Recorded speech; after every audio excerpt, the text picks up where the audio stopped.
డబ్బు కట్టు nude show చూడు సెమీ పోన్ సైట్స్గా మారిపోతున్నాయి ఇన్స్టాగ్రామ్లో సోషల్ మీడియా సైట్లు.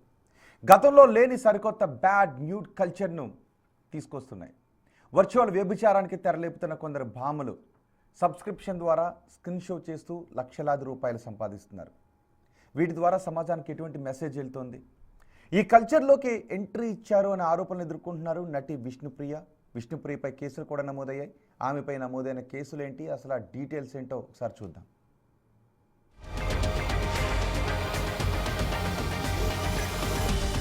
Just pay $3.99. See my skin show free.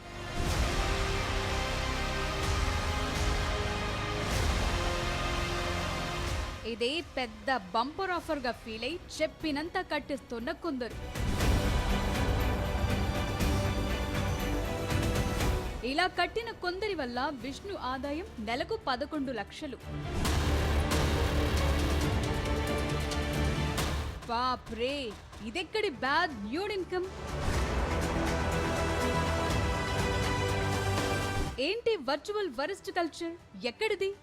Basic గా ప్రకాశం జిల్లాకు చెందిన విష్ణుప్రియ భీమనేని బార్న్ బ్రాటప్ హైదరాబాద్ లోనే సాగింది. ఆమె విద్యాభ్యాసం మాదాపూర్ పరిసరాల్లోనే జరిగినట్టు తెలుస్తోంది. చిన్నప్పటి నుంచి భగవద్గీత శ్లోకాలు నేర్చుకోవటంలో ప్రావీణ్యం ఉంది. పోవే పోరా వంటి షోల ద్వారా బుల్లితెరకు పరిచయమై గుర్తింపు తెచ్చుకున్నారు. అలాంటి విష్ణుప్రియ నేడిలా బరితెగించడంతో ఒక్కసారిగా తెలుగు సమాజం ఉలిక్కిపడింది.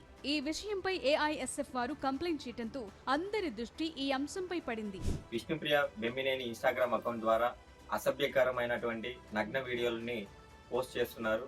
ఇన్స్టాగ్రామ్ అకౌంట్లు అంటే పబ్లిక్ అకౌంట్, ప్రైవేట్ అకౌంట్లు ఉంటాయి. పబ్లిక్ అకౌంట్ ద్వారా ఎవరైనా లైక్ చేయొచ్చు, షేర్ చేయొచ్చు, కామెంట్ చేయొచ్చు. కానీ ఆ వీడియోస్ రీల్స్ అన్ని కూడా వాళ్ళందరూ కూడా వాచ్ చేయొచ్చు. కానీ ప్రత్యేకత ఏమంటే విష్ణుప్రియ గురించి ఎందుకు ఈరోజు మేము ఏఐఎస్ఎఫ్గా మాట్లాడాల్సిన సందర్భం వచ్చిందంటే, ఇన్స్టాగ్రామ్ అకౌంట్లో సబ్స్క్రిప్షన్ అనేటువంటి పేరు యాడ్ చేసుకొని అక్కడ ప్రీమియం $399 ఎవరైతే పేమెంట్ చేసి ప్రీమియం అకౌంట్ పొందుతారో తన యొక్క వీడియోస్ చూడడానికి, అప్పుడు లాక్ చేసినటువంటి వీడియోస్ నగ్నంగా కనిపించినటువంటి వీడియోస్, ఫొటోస్ ఆ విధంగా కనిపిస్తాయి. దాని కారణంగానే ఏఐఎస్ఎఫ్గా మేము తీవ్రంగా వ్యతిరేకిస్తూ సమాజంలో ఎంతో కొంత మార్పు చెందాల్సినటువంటి ఇన్ఫ్లుయెన్స్ చేసినటువంటి విష్ణుప్రియ అలాంటి వారిని మంచి దావలో నడిపించాల్సిన యావత్ విద్యార్థి యువతని ఈరోజు తప్పుడు మార్గంలో నడిపించడానికి ప్రయత్నం చేస్తుంది. తన కాసులు కకృతిగా అదే లక్ష్యంగా, కాసులే నాకు కావాలి, ఇంకా సమాజం ఎట్టపోయినా పర్లేదు, తప్పుదోవ పట్టినా పర్లేదు, వాళ్ళు పాడైనా పర్లేదు, కానీ నాకు కాసులే ముఖ్యం అని చెప్పి ఆ పద్ధతిలో వ్యవహరిస్తున్న దాన్ని మేము ఏఐఎస్ఎఫ్ తీవ్రంగా వ్యతిరేకిస్తూ ఆ ఇన్స్టాగ్రామ్ అకౌంట్ ని, విష్ణుప్రియ బెమ్మినేని ఇన్స్టాగ్రామ్ అకౌంట్ ని బ్లాక్ చేయాలని చెప్పి, అదేవిధంగా తనపైన క్రిమినల్ కేసు నమోదు చేయాలని విజయవాడ నగరం నందు ఉన్నటువంటి సైబర్ క్రైమ్ డిపార్ట్మెంట్ లో వెళ్ళి కలిసి ఏసీపీ భాను గారిని కలిసి కంప్లైంట్ ఇవ్వడం జరిగింది.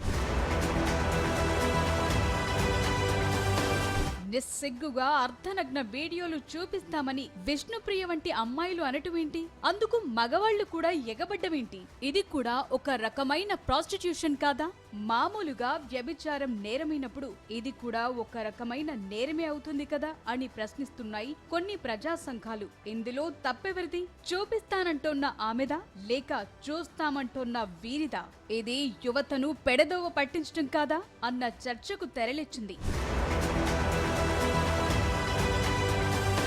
అసలేంటి కల్చర్ అంటే దీన్నే అటెన్షన్ ఎకానమీ అంటున్నారు. సోషల్ మీడియాలో views, likes cum followers currency నోట్లుగా మారిన కొత్త కల్చర్ లో ఉన్నాం మనం.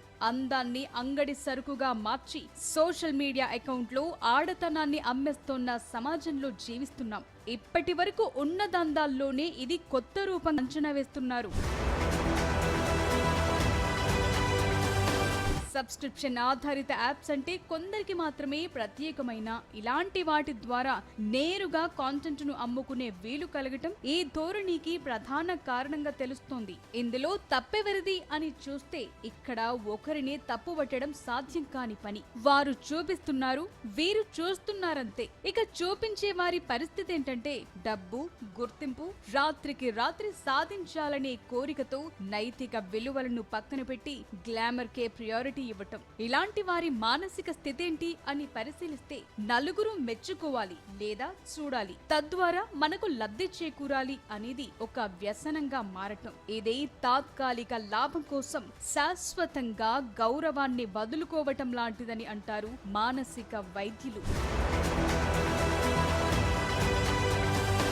ఇక చూసేవారి సిచ్యువేషన్ ఏంటని పరిశీలిస్తే అవతలి వారు చూపిస్తున్నారు కాబట్టి మేము చూస్తున్నాం అనటం ఒక సాకు మాత్రమే. డిమాండ్ లేకపోతే సప్లై ఉండదు, చూసేవాళ్లు లేకపోతే ఇలాంటి కాంటెంట్ కు విలువే ఉండదని అంటారు మానసిక నిపుణులు. ఏదో రకం వాయురిజం అంటే ఇతరుల వ్యక్తిగత జీవితాల్లోకి తొంగి చూడటం అన్నమాట. ఇతరుల విషయాల పట్ల అవసరానికి మించిన ఆసక్తి కనబరచటం. ఇలాంటి వారు నిజ జీవితంలో విపరీతమైన ఒంటరితనం లేదా అసంతృప్తి ఉన్నవారిగా చెప్తారు మానసిక వైద్యులు. వీరు వర్చువల్ ప్రపంచంలో సుఖాన్ని వెతుకుంటారని ఎనలైజ్ చేస్తారు సైకాలజిస్టులు. ఇది సమాజంపై ఎలాంటి ప్రభావం చూపిస్తుంది అన్నది కూడా ఒక డిబేటబుల్ పాయింటే. యువత కష్టపడి పని చేయకుండా అడ్డదారిలో డబ్బు సంపాదించడానికి ఇదొక అవకాశం అన్న తప్పుడు సంకేతాలు వెళతాయి. ఇలాంటి కాంటెంట్ ద్వారా పురుషుల్లో మహిళల పట్ల గౌరవాన్ని తగ్గించే అవకాశం ఉందని అంటారు పలువురు సామాజికవేత్తలు. ఇవి నేరుగా లైంగిక దాడులకు కారణం కాకపోయినా కొందరి మానసిక స్థితిని మరింత వికృతంగా మార్చేస్తాయని అంటారు నిపుణులు. అంతగా ఈ బ్యాడ్ న్యూడ్ కల్చర్ ఎఫెక్ట్ చూపుతుందని చెప్పుకొస్తారు. ఈ విషయంలో ఎలాంటి చట్టాలు రావాలి అని ప్రశ్నిస్తే ఇప్పటికే ఐటీ యాక్ట్ 2000 ప్రకారం అసభ్యకరమైన కాంటెంట్ ప్రచారం చేయటం నేరం. మారుతున్న కాలానికి అనుగుణంగా ఇందులోనూ కొన్ని మార్పులు అవసరంగా తెలుస్తోంది.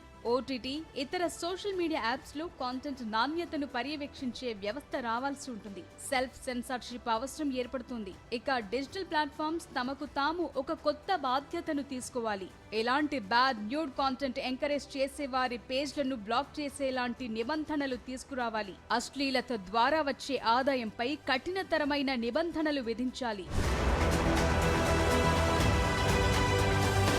ఇక చట్టాల కంటే సామాజిక స్పృహ ముఖ్యమని చెప్పాలి. ఏది చూడాలి, ఏది చూడకూడదు అనేది ప్రేక్షకులు నిర్ణయించుకున్న రోజున ఇలాంటి కల్చర్ కి ఈజీగా చెక్ పెట్టొచ్చు. సెలబ్రిటీలు కూడా తమకున్న సామాజిక బాధ్యతను గుర్తుంచుకోవాల్సిన అవసరం ఎంతైనా ఉంది. ఇక పేరెంట్స్ కూడా పిల్లలకు బ్యాడ్ టచ్, గుడ్ టచ్ గురించి ఎలా చెప్తారో ఎదిగిన పిల్లల విషయంలోనూ స్పెషల్ కేర్ తీసుకోవాలి. కౌన్సిలింగ్ ఇప్పించాలి. ఇలాంటి వాటి జోలికి పోకుండా అప్రమత్తం చేయాలి. ప్రస్తుతం విష్ణుప్రియపై విజయవాడలో కంప్లైంట్ నమోదైంది. ఈ విషయంలో విష్ణుపై విజయవాడ పోలీసుల రియాక్షన్ ఏంటో చూడాలి.